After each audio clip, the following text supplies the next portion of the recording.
देखिए, इस क्लास में सबसे पहले मैं एक तरह के क्वेश्चंस लेके चलूंगा। उसके लिए आपको थोड़ा इनकी जानकारी होनी चाहिए कि भाई किसका कितना मास, कितना चार्ज है, दो तीन चीजें। तो पहले तो आप ये बताओ, isotopes of hydrogen, isotopes of hydrogen क्या क्या है? तीन आइसोटोप हम पढ़ते हैं शायद, 1H1, 1H2 एंड 1H3।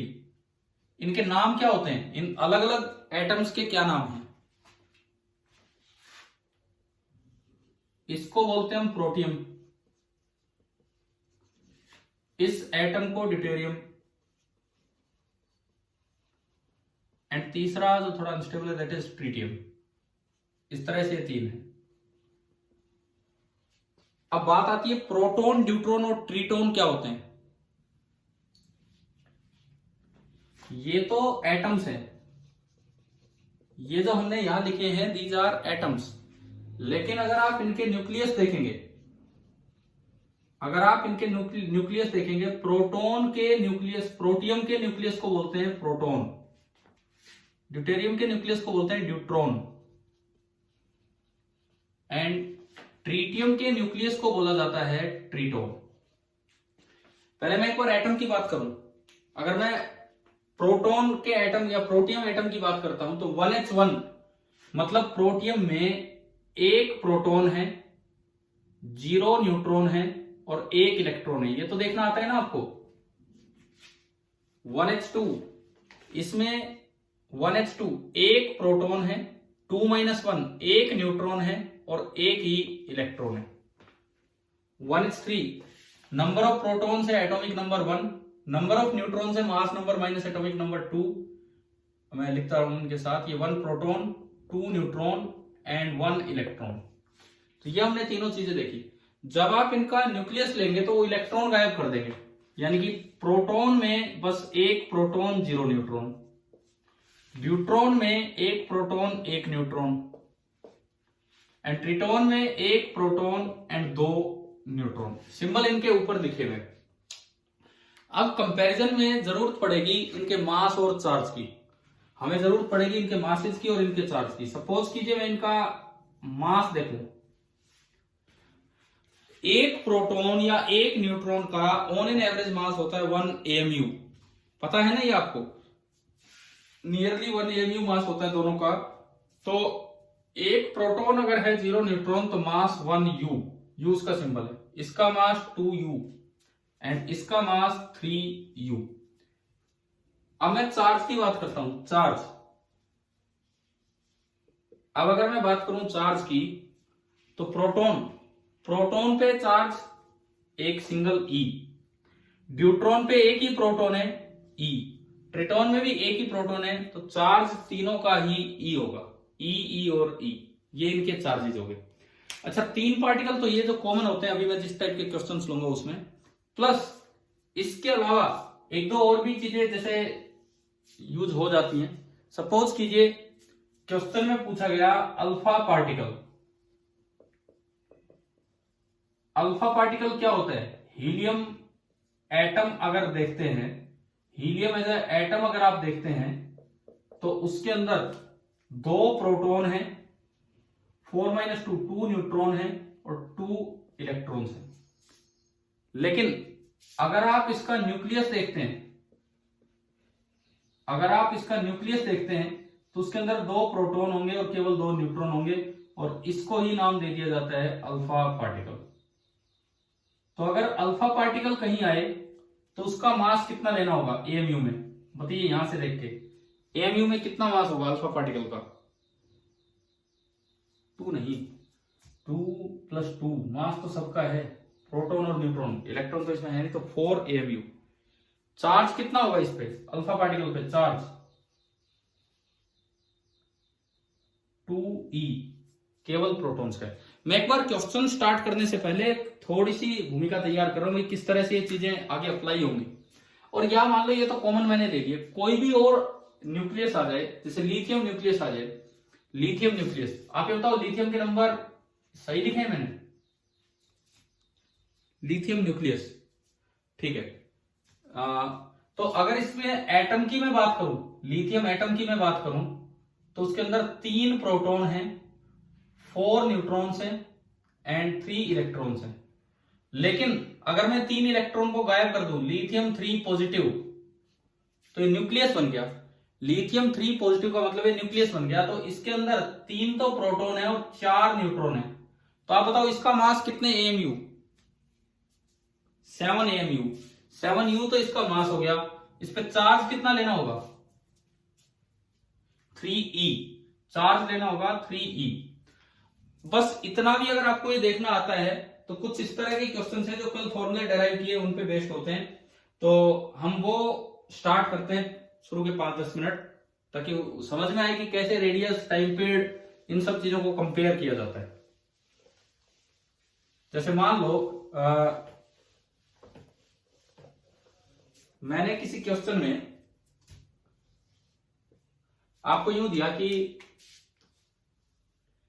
एक कोई मैग्नेटिक फील्ड का रीजन है, मैग्नेटिक फील्ड लगा हुआ है अंदर की तरफ। मैग्नेटिक फील्ड सबके लिए यूनिफॉर्म है, जो भी पार्टिकल्स आएंगे सबके लिए मैग्नेटिक फील्ड अंदर की तरफ होगा। और कल मैंने कहा था कि वो केस हम ले रहे हैं कि पार्टिकल चल रहा था और अचानक मैग्नेटिक फील्ड आ गया, तो वो सर्कल पूरा कर लेगा। अगर बाहर से एंट्री करेगा मैग्नेटिक फील्ड में तो सर्कल पूरा नहीं कर पाएगा, लेकिन फिर भी पाथ तो सर्कुलर ही होगा अगर V परपेंडिकुलर टू B है तो। अब मान लीजिए इसमें यही 3-4 पार्टिकल्स में लू, 4 ले लेता हूं कि भाई इसके अंदर घूम रहे एक तो proton, deuteron, triton and alpha particle. ये 4 मैंने लिए, PDT अल्फा में उन्हें लिख रहा हूं। पहला सवाल ये है, चलो अगर ये बाहर से भी एंट्री करेंगे, मैं आपको वो भी बता देता हूं क्या होगा। बाहर से अगर ये एंट्री करेंगे, आज लेंगे ये टॉपिक, बाहर से अगर ये पार्टिकल्स एंटर करते हैं PDT अल्फा, क्या ये सारे पॉजिटिव हैं या इनमें कोई नेगेटिव चार्ज भी है? अभी पढ़ाया था, उससे देख के बताओ आप। PDT अल्फा, इस पे चार्ज E, इस पे चार्ज E, इस पे भी चार्ज E और इस पे चार्ज 2E। तो ये सारे पॉजिटिव चार्ज है। सारे अगर पॉजिटिव चार्ज है तो सब पे फोर्स एक ही डायरेक्शन में लगेगा, क्योंकि वेलोसिटी में इधर दे रहा हूं, V अंदर है तो V क्रॉस V करोगे इधर, यानी कि चारों के चारों पे फोर्स इधर लगेगा। तो चारों अपने अपने सर्कल में यूं घूमेंगे इस साइड। और अगर बाहर से एंट्री ली है तो इतना सर्कल पूरा करके ये बाहर निकल जाएगा। इस तरह का काम होता है, मतलब सेमी सर्कल ये बनाएगा।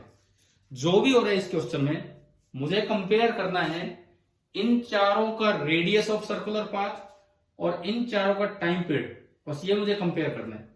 हमें कंपेयर क्या करना है, एक तो रेडियस और एक टाइम पीरियड, ये 2 चीजें कंपेयर करनी है। अगर इन 4 पार्टिकल्स को, अब मैं 3 सवाल ले रहा हूं, एक बार कहूंगा सेम वेलोसिटी से एंट्री दी, एक बार कहेंगे सेम मोमेंटम से एंट्री दी, एक बार कहेंगे सेम काइनेटिक एनर्जी से एंट्री दी, और एक बार कहेंगे सेम पोटेंशियल डिफरेंस लगा के एंट्री दी। 3-4 सवालों में अगर हम 15-20 मिनट लगाएं और ढंग से सीखें तो वो भी काफी अच्छा रहेगा हमारे लिए। देखिए पहला सवाल ये है कि ऑल द पार्टिकल्स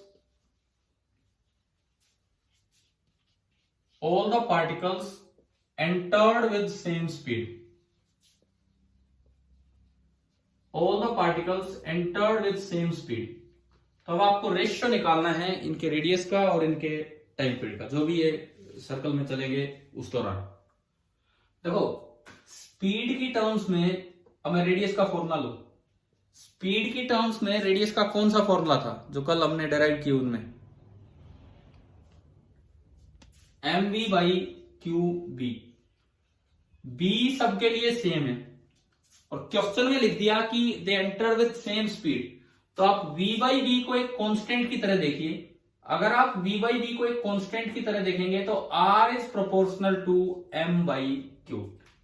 अगर इस सवाल की तरह हम जाएं, पहला सवाल जो हमने लिया कि they entered with same speed, तो v/b एक कांस्टेंट हो गया, तो r is proportional to m/q। r is directly proportional to m/q, ये आपका हुआ।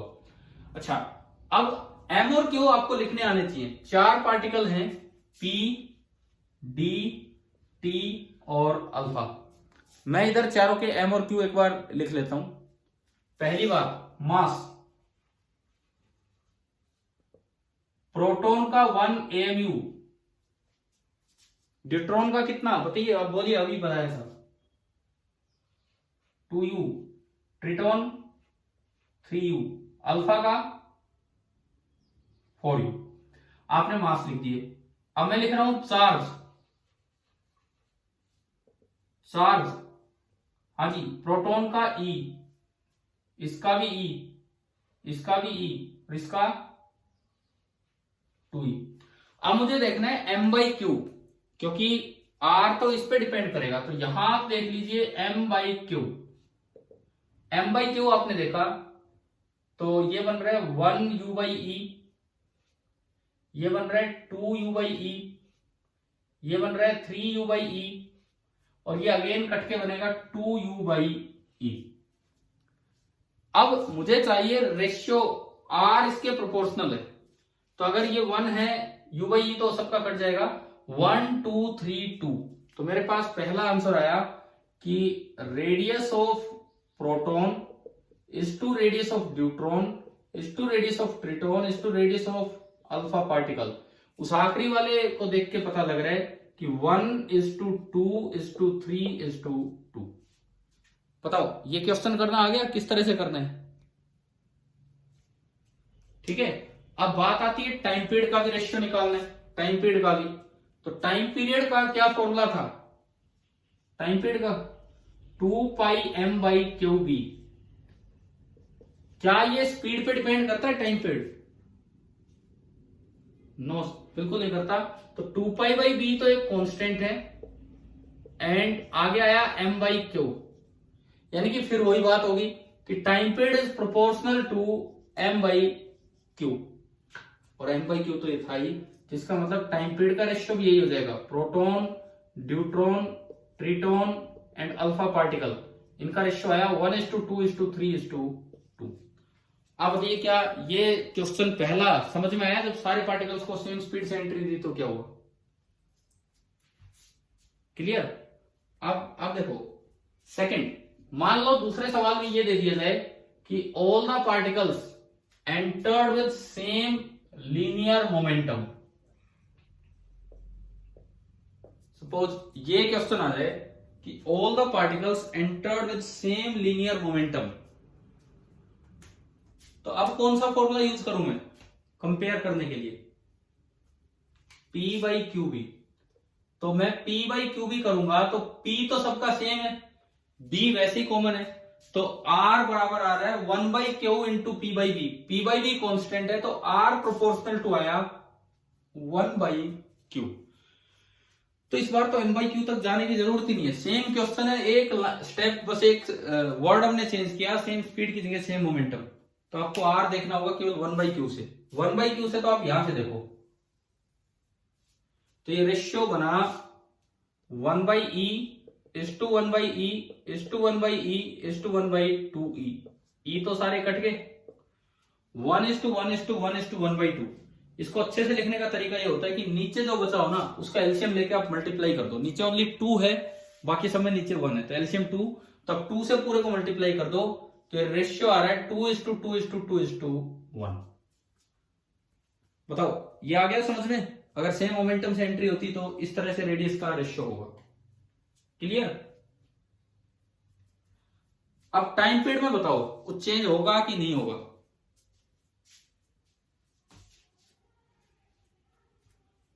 टाइम पीरियड में बताइए कुछ चेंज होगा या नहीं होगा?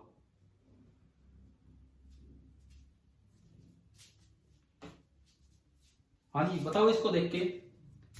फॉर्मूला तो चेंज हुआ नहीं, 2π/B अब भी कांस्टेंट है, यानी कि टाइम पीरियड अभी भी किसके प्रोपोर्शनल होगा? m/Q के। एक पार्टिकल जब तक रेडियस दोबारा बताओ, रेडियस का फॉर्मूला अगर मोमेंटम सेम दिया है तो आप इससे कंपेयर करो। P/Q भी पिछले लेक्चर में एक फॉर्मूला आया था, mv को हमने P लिखा, अब P सेम है, B जो है वो भी सेम है सबके लिए, तो P/B एक कांस्टेंट हो गया। तो we can say R is inversely proportional to Q और R is proportional to 1/Q। अब सबका क्यू है ई ई ई और 2e, तो R1 R2 R3 R4 आएगा 1/e 1/e 1/e and 1/2e। ई तो सारे रेशियो में कॉमन आके कैंसिल हो गया, ठीक है। या फिर ऐसे में आप क्या करो, एक कहीं रेशियो लिखा है, आप एक टर्म से सबको मल्टीप्लाई कर सकते हो, कोई फर्क नहीं पड़ता उससे। मैंने सभी को 2e से मल्टीप्लाई कर दिया, इसको 2e से मल्टीप्लाई किया ये 2, ताकि सबके नीचे 1 बन जाए। इनका एलसीएम लेके उससे मल्टीप्लाई कर दो, 2e 2 2e 2, ये भी 2e से 2 बना और ये 2e से 1 बना, तो रेडियस का रेशियो आ गया 2:2:2:1। बताइए क्या क्लियर हुआ कि नहीं है? ठीक है। टाइम पीरियड का फॉर्मूला, इसमें ना कहीं स्पीड आ रही है, ना कहीं मोमेंटम आ रहा है, ना कहीं काइनेटिक एनर्जी, इसमें पार्टिकल आ रहा है कि पार्टिकल का मास कितना और चार्ज कितना। जब तक पार्टिकल वही है, उनके घूमने का टाइम पीरियड चेंज नहीं होगा, यानी कि टाइम पीरियड क्या रहेगा, ये सेम 1:2:3:2। हाँ जी, हुआ है क्लियर टाइम पीरियड और रेडियस वाला? ठीक है। सेकंड में इसमें कोई डाउट है क्या, टाइम पीरियड में चेंज क्यों नहीं हुआ? तो अब आप तीसरा बताओ, दे entered with same kinetic energy. Suppose कीजिए तीसरा सवाल हमें ये दिया गया कि वो सेम काइनेटिक एनर्जी के साथ उस फील्ड में एंटर कर रहे हैं, तो अब आपको रेडियस का रेशियो बताना। पहली बात, क्या टाइम पीरियड का रेशियो चेंज होगा? टाइम पीरियड में तो कोई फर्क ही नहीं पड़ना। टाइम पीरियड तो जब तक पार्टिकल फिक्स है, रेशियो ये रहना है, तो मैं इसको तो हटा ही देता हूं, ये तो चेंज होने वाला ही नहीं है। ना टाइम पीरियड चेंज होगा, ना फ्रीक्वेंसी का रेशियो चेंज होगा, ना एंगुलर फ्रीक्वेंसी का। टी और ओमेगा, इनमें तो कोई फर्क पड़ने ही नहीं वाला है, इनमें कोई चेंज नहीं आने वाला है। बस इसमें देखना हमें। इस बार बताओ कौन सा फॉर्मूला यूज करें रेडियस का? हाँ, इस बार जो मैं फॉर्मूला अप्लाई करूंगा that will B √of 2mk/qb।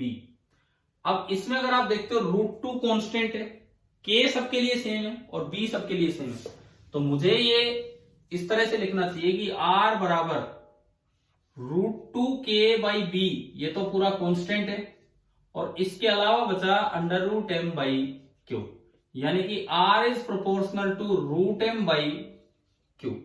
r is proportional to √m/q। अब अगर मैं √m/q यहां से देखो, स्टेबल से मैंने m/q बना रखा था, अब मैं इसमें बनाता हूं √m/q। इसी टेबल में √m/q में बनाता हूं। तो पहले में देखिए, √1 इज 1, √1 तो 1 होगा। आप u को छोड़ो, u सब में आना है, e सब में आना है, मैं u और e सबको हटा रहा हूं। 1 का √1 1/1 1 हो गया। दूसरा 2 का √2 डिवाइड बाई e, तो 1 है, e तो कट गया सब में से। आप चाहे तो यूं भी लिख सकते हैं, ये आपका है पूरा लिख के दिखाएं तो बाद में काट देंगे, 1u/e। दूसरा आपका √2u/e। तीसरा आपका √3u/e एंड चौथा है √4u/2e। √4u/2e, ये आपके 4 है। √u/e सबके लिए कैंसिल होगा, √u/e सबके लिए कैंसिल होगा। यहां रूट के अंदर 1 बचा जो कि 1 होता है, यहां रूट के अंदर 2 बचा तो √2, यहां रूट के अंदर 3 बचा तो √3। ये बताओ लास्ट क्या बचा है? √2 नहीं बचा, ध्यान से देखो लास्ट क्या बचा है, 1। √4 2 होता है, 2 से 2 कट गया, 1। यानी कि इस केस में जो radius proton, radius neutron, radius triton and radius alpha particle आएगा, वो रेशियो आ रहा है 1:2:3:1। और टाइम पीरियड के रेशियो में तो कोई फर्क पड़ना ही नहीं है, वो तो बिल्कुल सेम है। देखो हमने 4 पार्टिकल ले लिए और उनसे ही हम डिफरेंट क्वेश्चंस बना के देख रहे हैं कि किस तरह से ये कंपैरिजन होता है। क्या यहां तक समझ में आ गया कि नहीं? हाँ जी, क्लियर है ये? ठीक है। इसके बाद अब मैं कहता हूं कि all the particles entered after being accelerated by same potential difference. ये सवाल आ जाए कि इनको मैग्नेटिक फील्ड में एंटर करवाने से पहले जो एनर्जी दी गई, जो स्पीड लाए उनने, वो कैसे लाए कि बाहर से सेम पोटेंशियल डिफरेंस से सबको एक्सेलरेट करा के और आप उसमें लेके आए। ये चौथा सवाल हो गया इन्हीं पार्टिकल्स का। टाइम पीरियड में फिर कहता हूं टाइम पीरियड का रेशियो तो चेंज ही नहीं होना, वो तो जब तक पार्टिकल सेम है, एम और क्यू सेम है, इसका मतलब टाइम पीरियड तो सेम ही रहेगा, वो तो चेंज हो ही नहीं सकता है। अब बात आती है कि रेडियस का रेशियो। अब बताओ क्या फॉर्मूला यूज करें इस क्वेश्चन को सोल्व करने के लिए।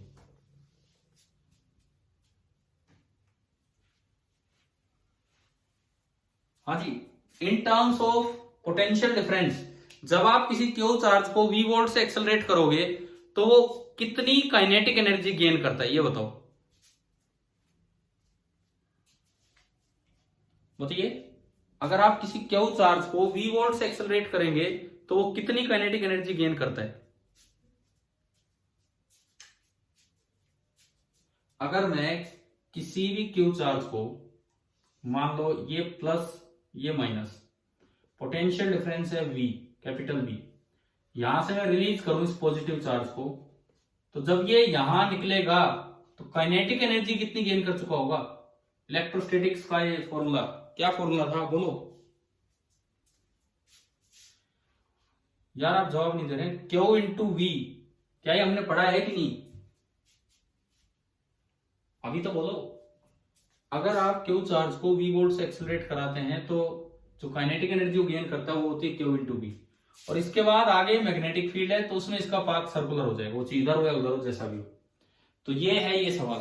पहले तो ये बताओ क्या ये चौथा सवाल समझ में आया, क्या क्या हमने लिया है fourth question.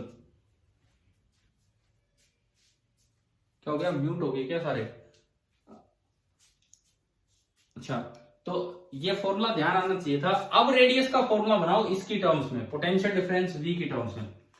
In terms of kinetic energy radius होता है अंडर रूट 2m k, अभी अंडर रूट खाली ऊपर ऊपर है, डिवाइडेड बाई क्यू बी, ये आपका फॉर्मूला है।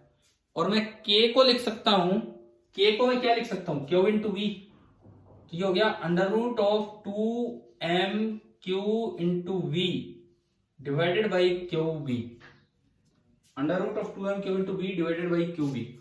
अब देखो ये r आया, अगर मैं इसको यहां लेके चलूं, एक रूट क्यू से रूट क्यू कटेगा तो ये बचेगा अंडर रूट 2mv, और नीचे एक रूट क्यू बचेगा जो इसके अंदर आ गया इंटू 1/b।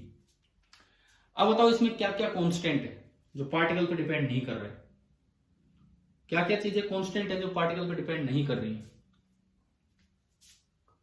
आप इसको लिख सकते हो अंडर रूट 2v, बस ऊपर तो ये डिवाइडेड बाई b, ये तो एक कांस्टेंट की तरह आप देख सकते हो। और इसके अलावा जो बचा, एक रूट m ऊपर बचा और एक रूट q नीचे बचा, तो under root m by Q.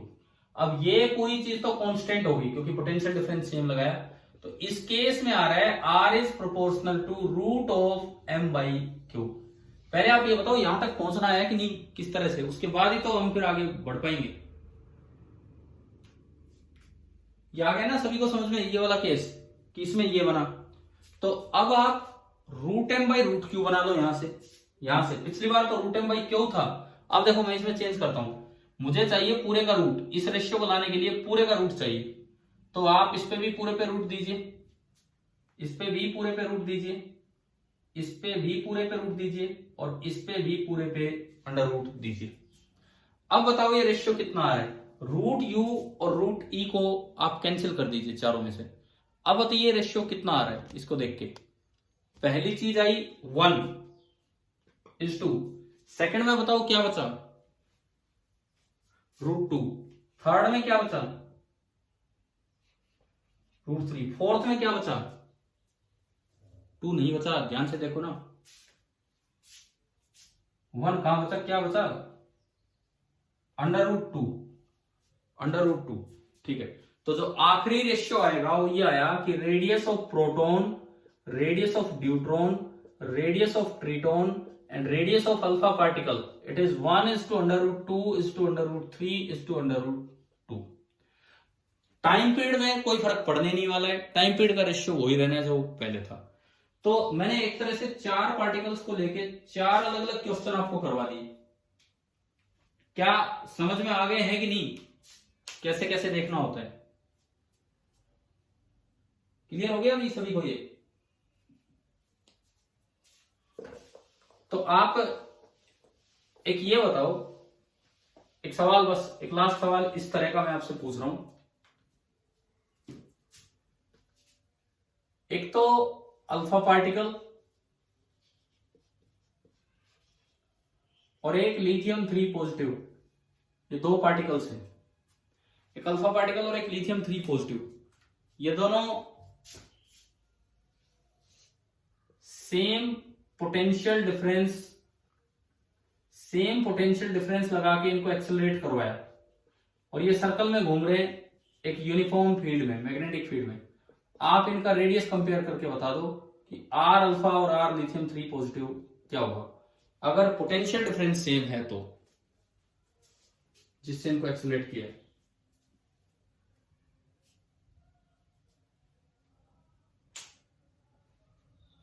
कर रहे हो ना, मैं वेट कर रहा हूं, आप कर रहे होंगे शायद सवाल।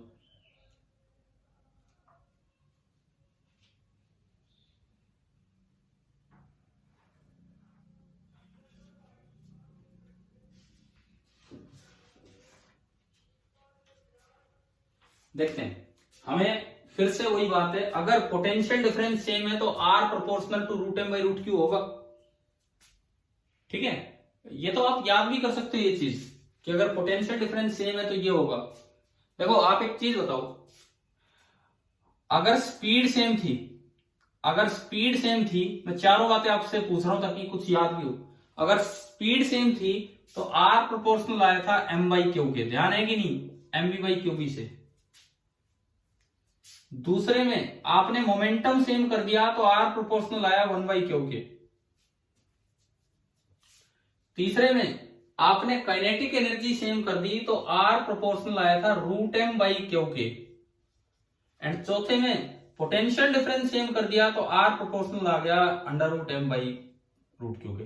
तो बार बार वो ना करना पड़े, क्या ये चार बातें ध्यान रह जाएंगी, याद रह सकती हैं यार, कोई ऐसे कोई फॉर्मूला थोड़ी है, इतना तो आप दिमाग है ना। नहीं तो आप ऐसे चेक कर सकते हो, अगर स्पीड सेम दी हो तो R proportional to M by Q, momentum same दिया हो तो R proportional to 1 by Q, अगर काइनेटिक एनर्जी सेम दी है तो R proportional to root M by Q, और अगर सेम पोटेंशियल डिफरेंस एक्सेलरेट करा के उन्हें एंटर करवाया गया है तो R proportional to root M by Q.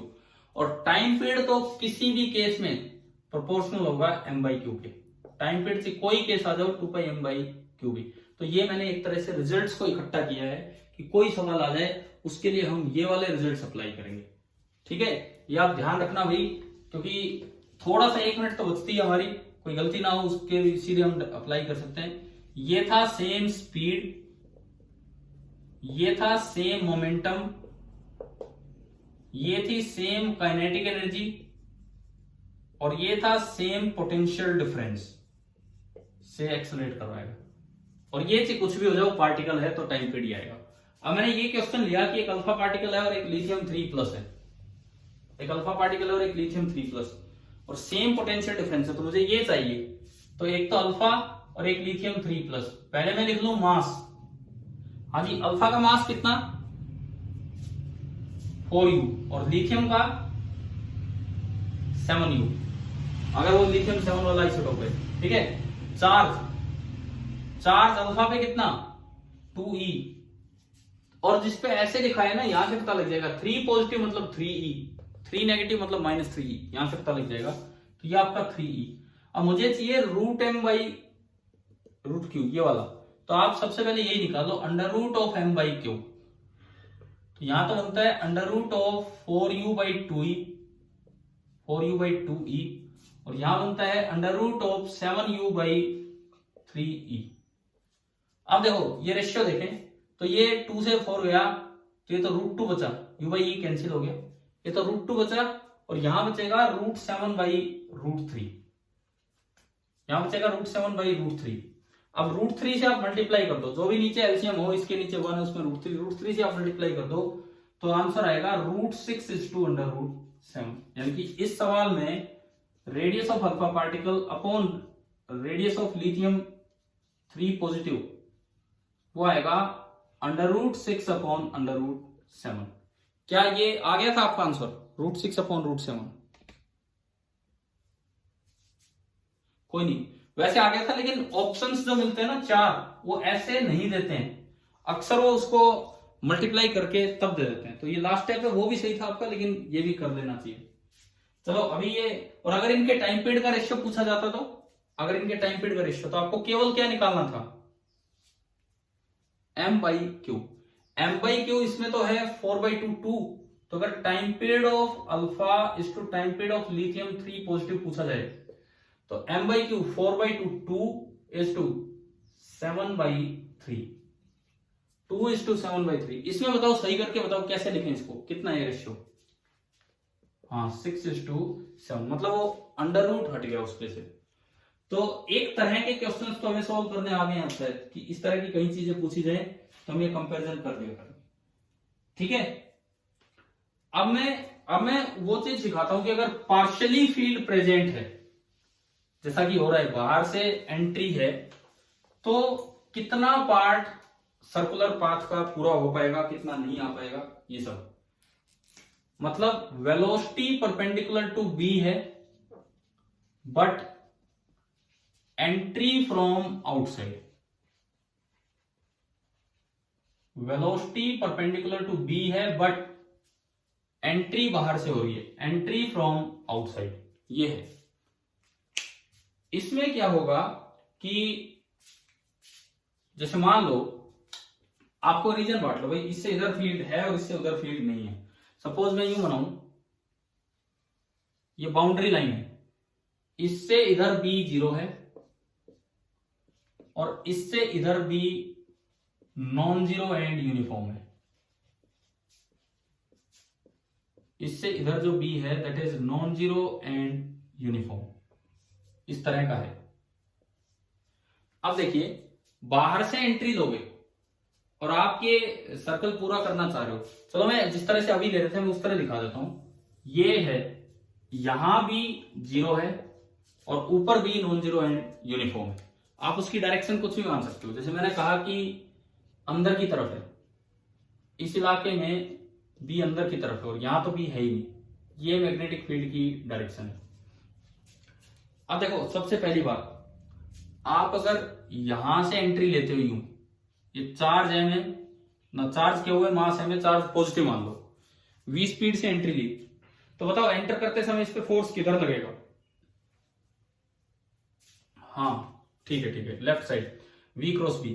तो ये इस तरह चलना स्टार्ट करेगा कि उस पर एक सेंट्रीपिटल फोर्स इधर लगा और इसकी वेलोसिटी इधर थी, तो एक सर्कल में घूमेगा और एक ऐसे सर्कल में घूमेगा कि जिसका सेंटर इधर ही होगा। जब ये यहां पहुंच चुका, हमने पिछले लेक्चर में आपको बताया था कि मैग्नेटिक फील्ड स्पीड चेंज नहीं करता है, तो स्पीड तो v ही रहेगी और वो फोर्स हमेशा अपनी डायरेक्शन बदलता चलेगा और टुवर्ड्स द सेंटर रहेगा। जब वो स्पीड इधर आएगी v, तो भी वो फोर्स इधर ही रहेगा और ये हर वक्त जब ये बाहर निकलेगा तो सेम स्पीड से बाहर निकलेगा और इस तरफ ये फोर्स हो गया। तो ये पूरा सर्कल नहीं हुआ, बिल्कुल आधा सर्कल हुआ है, सेमी सर्कल इसने कंप्लीट किया, इस फील्ड में सेमी सर्कल कंप्लीट किया।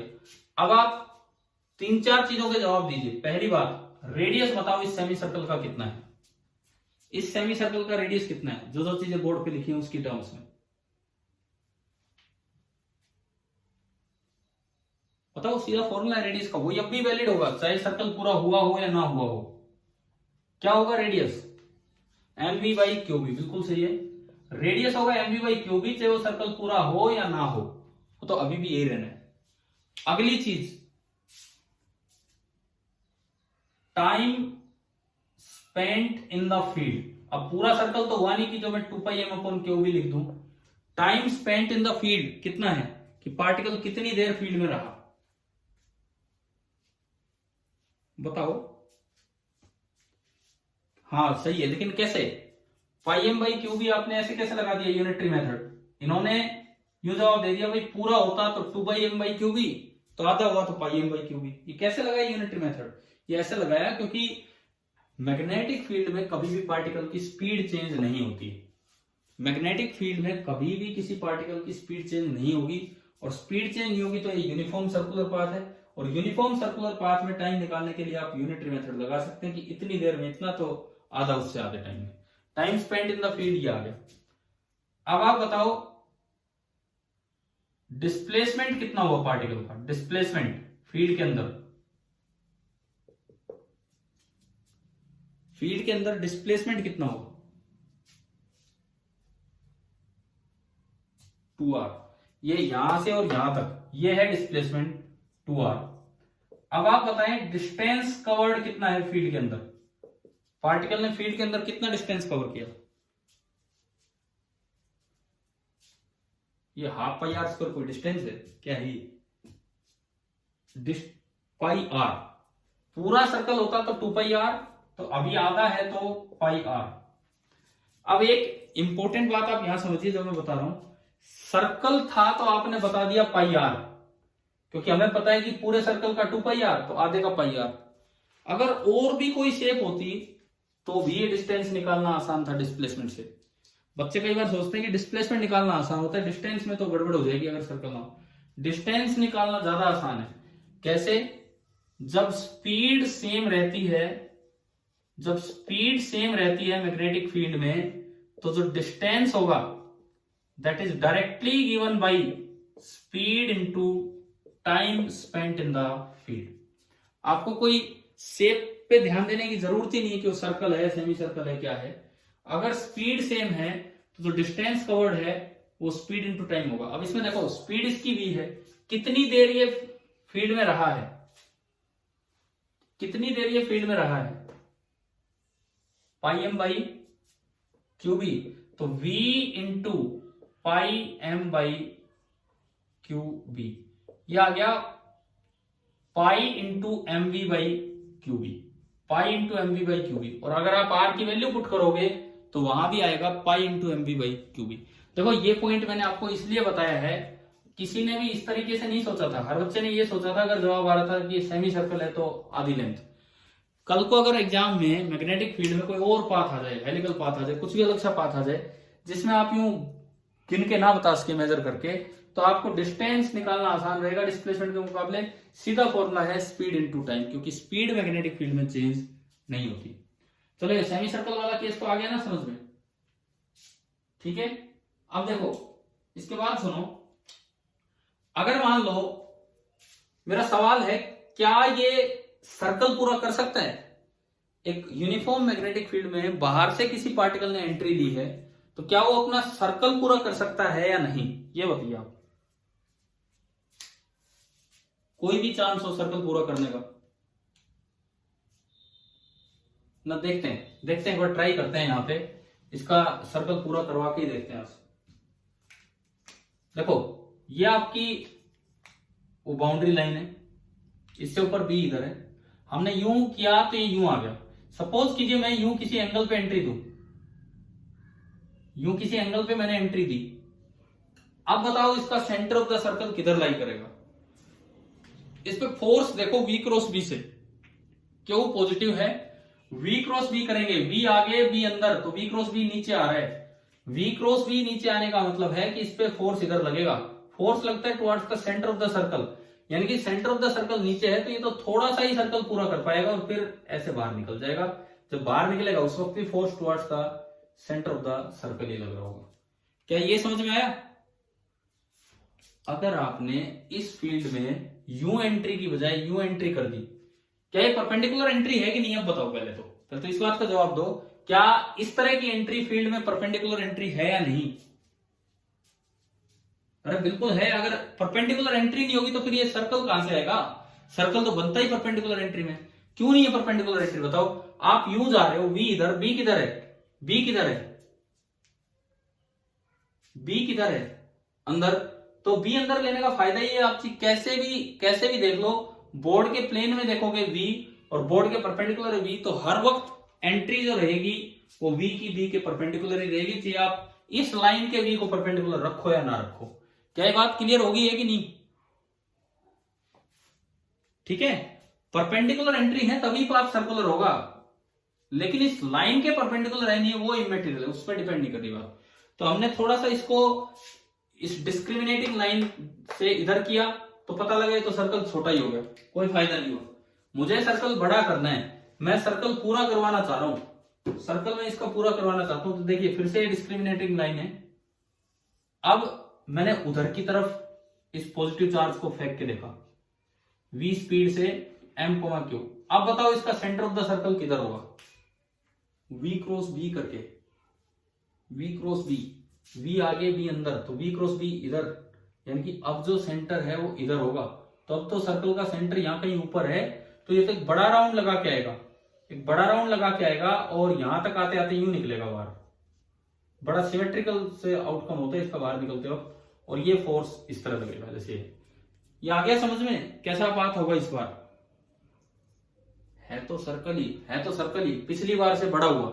मैं सर्कल पूरा करवाना चाह रहा हूं, मैं सर्कल पूरा करवाना चाह रहा हूं, तो उधर की तरफ से एंट्री लेने का तो कोई मतलब ही नहीं था। हाँ यू एंट्री करोगे तो बड़ा होता जा रहा है। आपको और ज्यादा सर्कल इसके अंदर चाहिए, आपको अगर और ज्यादा सर्कल इसके अंदर चाहिए तो आप इसको बहुत ज्यादा इस लाइन के पैरेलल बनाते जाएं।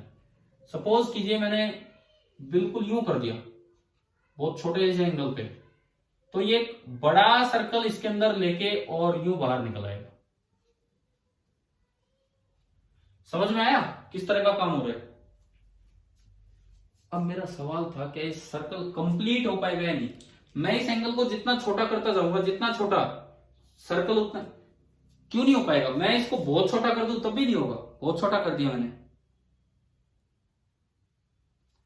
तब भी नहीं होगा, तब इसको बार बार घूमते रहोगे, गेट ही नहीं खुलेंगे आपके लिए। समझ गए?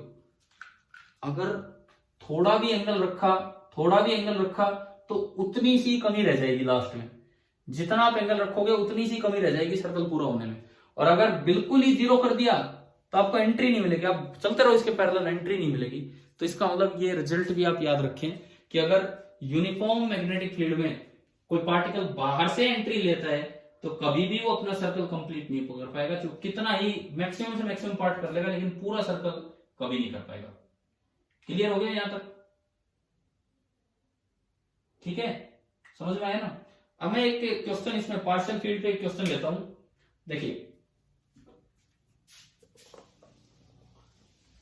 भाई आज वाली क्लास तो थोड़ा क्वेश्चंस के साथ साथ ही चलती रही है सारी। शायद मुझे लगता है कि बड़े अच्छे तरीके से समझ में आनी चाहिए, कोई ऐसी थ्योरेटिकल क्लास तो है भी नहीं है। हर एक चीज क्वेश्चन से ही आगे बढ़ रही है। मान लो आपको फिर से ये बाउंड्री लाइन दे दी कि उसके उधर तो मैग्नेटिक फील्ड है और इधर नहीं है। मुझे क्रॉस लगा के दिखा दिए, मुझे क्रॉस लगा के दिखा दिए कि भाई इससे इधर मैग्नेटिक फील्ड आगे तक है, एक यूनिफॉर्म मैग्नेटिक फील्ड है आगे तक, बी नॉन जीरो है, और इससे इधर मैं देखता हूं तो बी आपका जीरो है, ये दिया गया है। और इसमें किसी पॉजिटिव चार्ज को एंट्री दी v स्पीड के साथ, और इस तरह से ये एंगल थीटा है, ये पॉजिटिव चार्ज v वेलोसिटी से एंटर कर रहा है यूं, और ये जो पार्टिकल है दैट इज q, m। पहले सवाल का आप जवाब दीजिए, क्या ये सेमी सर्कल से भी कम सर्कल बनेगा या सेमी सर्कल से बड़ा सर्कल बनेगा? पहले तो इस बात का जवाब दो। छोटा बनेगा। कैसे? अगर आप v क्रॉस v देखोगे, कुछ नहीं दिया तो चार्ज पॉजिटिव माना करो, v आगे v अंदर, तो v क्रॉस v मतलब फोर्स इधर लगा, फोर्स इधर लगा तो सेंटर बाहर है, सेंटर बाहर है तो छोटा सा पार्ट बनेगा। चलो ठीक है, ये तो आपको आइडेंटिफाई करना है। अब पहला काम है कि ये सारी चीजें आपको दे रखी है, M V Q and B, M V Q and B, ये चार चीजें आपको दे रखी है। पहली बात, अब जवाब देते रहे, मैं बोर्ड पे नहीं लिख रहा हूं। रेडियस क्या बनेगा उस सर्कुलर पाथ का, जो भी छोटा सा सर्कल बनेगा उसका रेडियस क्या बनेगा? M V by Q V. दूसरी बात, time spent inside the magnetic field by the particle, time spent inside the magnetic field by the particle, ये बताना आपको कितना होगा। ये क्या सेमी सर्कल है? अभी तो आप कह रहे हो सेमी सर्कल से भी छोटा बनेगा, फिर पाई एम बाई क्यू भी कहां से आ गया? Time spent inside the field, ये आपको निकालना है। तो उसके लिए आपको थोड़ी ज्योमेट्री पे जाना होगा। देखिए ये पार्टिकल यूं निकलेगा और ये बड़ा सिमेट्रिकली निकलता है। अगर ये एंगल थीटा है तो यहां से ये एंगल भी थीटा होगा, और अगर इस समय फोर्स इधर लगा तो निकलते समय फोर्स तो परपेंडिकुलर रहना है वेलोसिटी के, ये दोनों फोर्सेस जहां जाके मिलेंगे वही सेंटर ऑफ द सर्कल होगा। तो सेंटर लोकेट करना भी हमें आ गया। रेडियस आप लोगों ने पहले ही बता दिया, R M V by Q B. अब मुझे ये देखना है कि कितनी देर ये सर्कल में रहा, तो उसके लिए मुझे इसने सेंटर पे कितना एंगल बनाया वो देखना होगा। सेंटर पे इसने कितना एंगल बनाया वो देखना होगा। उसके लिए मैंने यहां से एक परपेंडिकुलर डाल दिया एंगल देखने के लिए, यहां से एक परपेंडिकुलर डाल दिया। देखो ये थीटा, ये 90, पूरा 180, तो ये बताओ ये कितना बचा, ये कितना बचा 90 माइनस थीटा। सिमिलरली इधर ये भी बचा 90 माइनस थीटा। अब इस परपेंडिकुलर को भी आप छोड़ो, पूरी ट्रायंगल देखो, पूरी ट्रायंगल टोटल सम होता है 180, टोटल सम होता है 180 डिग्री। तो 180 डिग्री में से इन दोनों का सम घटा के बताओ ये सेंटर का एंगल कितना बना है, 2 थीटा। 180 में से इनका सम घटाएंगे तो सेंटर पे एंगल आ गया 2 थीटा। अब लगा दो यूनिटरी मेथड। अगर पूरा सर्कल चाहिए तो सेंटर पे कितना एंगल होगा, पूरा सर्कल चाहिए तो, अगर पूरा सर्कल चाहिए तो सेंटर पे एंगल होता है, उसको रेडियन में बोला करो हमेशा, रेडियन में 2 पाई रेडियन। अगर 2 पाई रेडियन होता तो टाइम पीरियड पूरा टी लगता, यूनिट रेडियन होता तो टाइम पीरियड लगता t/2 पाई। और फिलहाल कितना एंगल है 2 थीटा, जब तक वैल्यू ना पता हो रेडियन में माननी है। तो 2 थीटा रेडियन होगा तो टाइम लगेगा t/2 पाई इंटू 2 थीटा। ये होगा time spent bye the particle inside the field. अब टाइम पीरियड पूरा, उसका फॉर्मूला आप जानते हैं, टाइम पीरियड पूरा जो होता है वो होता है 2 पाई m/qv divided by 2 pi into 2 theta. 2 पाई से 2 पाई कैंसिल, तो आंसर आया 2m थीटा अपॉन qv। ये बताओ time spent inside the field समझ में आया कि नहीं आया, कैसे निकाला हमने, सभी को क्लियर हो गया 2m थीटा बाई qv। अब मुझे ये बताओ अगर ये पूछा जाए कि डिस्टेंस इनसाइड द फील्ड कितना उसने डिस्टेंस ट्रेवल किया है, और एक पूछ ले डिस्प्लेसमेंट, तो डिस्टेंस निकालना आसान है। पहले तो डिस्टेंस बताओ कितना होगा। हाँ सीधा सा है कि आप सर्कल से देखोगे आपको टाइम लग जाएगा, सर्कल से देखोगे टाइम लगेगा, वही यूनिटरी मेथड लगाना पड़ेगा 2 पाई। और ये सीधा करो स्पीड v और time taken inside the field 2m theta by qv, तो जो डिस्टेंस कवर्ड होगा that will B v into 2m theta by qv। जो भी ये डिस्टेंस, ये 2m theta by qv into v। अब मुझे बताओ डिस्प्लेसमेंट कितना हुआ है फील्ड के अंदर, फील्ड के अंदर डिस्प्लेसमेंट,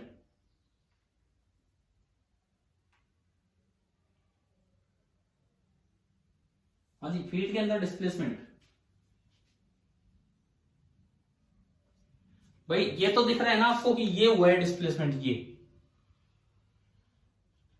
ये तो समझ में आ रहा होगा, ये डिस्प्लेसमेंट हुआ है। तो आप क्या करो, यहां से एक परपेंडिकुलर डाल दो, ये एंगल थीटा, ये भी थीटा, परपेंडिकुलर डाला आपने, आर का थीटा की side component cos theta and सामने वाला साइन थीटा, तो ये तो आर कोस थीटा और ये आर साइन थीटा, ऐसे ये आर साइन थीटा। तो बताओ डिस्प्लेसमेंट कितना हुआ, 2r साइन थीटा। डिस्प्लेसमेंट हो गया 2r साइन थीटा और r की वैल्यू आपको पता है। तो अब यूं बताओ मैग्नेटिक फील्ड के अंदर मोशन वाले क्वेश्चंस में डिस्टेंस निकालना आसान है कि डिस्प्लेसमेंट? डिस्टेंस सीधा दिखेगा, हर बार डिस्टेंस सीधा दिखेगा, चाहे सर्कुलर पाथ हो चाहे कैसा भी हो। डिस्प्लेसमेंट में तो फिर भी काफी सोचना पड़ेगा, ज्योमेट्री और ये सब, ठीक है। तो वो वाला कॉन्सेप्ट दिमाग में रखना जैसे मैंने डिस्टेंस निकालना होता है। अब मैं, क्योंकि टाइम होने वाला है या हो ही गया होगा, एक आखिरी चीज मैं पूछ रहा हूं इसमें, इंपल्स ऑफ मैग्नेटिक फोर्स, उसका मैग्नीट्यूड क्या होगा? इंपल्स ऑफ मैग्नेटिक फोर्स का magnitude in terms of M V and theta. Impulse, ये वर्ड हमने प्लस वन में पढ़ा है। इंपल्स का मतलब क्या होता था बताओ? इंपल्स बराबर ना इंपल्स बराबर change in which quantity? Impulse बराबर एफ इंटू टी, ठीक है आपका, लेकिन इन टर्म्स ऑफ मोमेंटम आपको याद होना चाहिए, इंपल्स होता था चेंज इन लीनियर मोमेंटम। ध्यान है भाई, इंपल्स होता था इंटीग्रल एफ डी टी, और इंटीग्रल एफ डी टी को आप इंटीग्रल डीपी लिख सकते थे, एंड इंटीग्रल डीपी होता था डेल्टा पी। यह आपका इंपल्स हुआ करता था। अरे आपको याद हो यार, हमने ऐसे क्वेश्चंस किए थे कि बॉल दीवार पे टकराई, वापिस आई, तो इंपल्स हो गया 2mv, mv minus minus mv। किसी थीटा एंगल पे टकराई, थीटा पे गई, तो इम्पल्स हो जाता था 2mv sin theta 2mv cos theta. याद है कि नहीं वो इस तरह के क्वेश्चंस? हाँ, तो उस तरह से यहां बताना है कि इम्पल्स ऑफ मैग्नेटिक फोर्स का मैग्नीट्यूड कितना होगा। तो उसके लिए आपको केवल change in linear momentum of the particle देखना है। तो आप इधर देखो, इस v के टुकड़े करो, ये एंगल थीटा तो ये एंगल भी थीटा, ये तो वर्टिकली अपोजिट एंगल है। तो v का इधर component v cos theta and v का इधर component v sin theta. Similarly इसको देखिए, ये v से ही बाहर निकला, तो v का इधर component v cos theta and v का इधर कंपोनेंट v sin थीटा। क्या पैरेलल वाले कंपोनेंट में कोई फर्क आया है? v cos थीटा वाले मोमेंटम के कंपोनेंट में कोई फर्क आया है? यहां v cos थीटा पहले भी ऊपर ही था, अब भी ऊपर ही है, तो इस साइड तो कोई चेंज नहीं आया। v sin थीटा पलट गया डायरेक्शन पलटने से, तो आप यूं लिखेंगे, इसको तो हटाओ, ये तो कट जाएगा, चेंज हुआ ही नहीं। परपेंडिकुलर डायरेक्शन में पहले मोमेंटम था mv sin थीटा, बाद में भी mv sin थीटा, लेकिन एक डायरेक्शन को पॉजिटिव मानना होगा, एक को नेगेटिव मान लो, ये नेगेटिव है, तो पहले माइनस mv sin थीटा, बाद में प्लस mv sin थीटा। तो आप बताओ इंपल्स कितना होगा, इंपल्स का मैग्नीट्यूड दीजिए इसका जवाब। इंपल्स का मैग्नीट्यूड डेल्टा p का जो मैग्नीट्यूड होगा, इंपल्स का magnitude, that will be equal to 2mv sin theta. आ गया कि नहीं आया समझ में? अगर आपको I cap J cap clear हो गया होगा ना, आई कैप जे कैप में लिखना हो तो इसको लिख सकते हैं mv sin theta i cap plus mv cos theta j cap, फिर इसको लिखेंगे minus mv sin theta i cap plus mv cos theta j cap, फिर फाइनल में से इनिशियल घटाओगे तो कोस वाला कट जाएगा, केवल बचेगा minus 2mv sin theta i cap. Minus और आई कैप तो डायरेक्शन दे रहा है, तो उसका मैग्नीट्यूड हो गया 2mv sin थीटा। मतलब ये मैंने इसलिए बताया कि सेम ये चीज उन क्वेश्चंस की जैसी चीज यहां भी पूछी जा सकती है इंपल्स वगैरह में। चलिए ठीक है, अभी टाइम हो गया हमारा। कि आज की क्लास पूरी समझ में आई कि नहीं आई? ठीक है, और अपना वो डाउट्स भेजिए, मैं अभी थोड़ी देर में जब भी फ्री होऊंगा दोपहर बाद में आपको रिप्लाई देता हूं, और फिर उसके बाद में अगला असाइनमेंट आपको दूंगा। ठीक है, थैंक यू।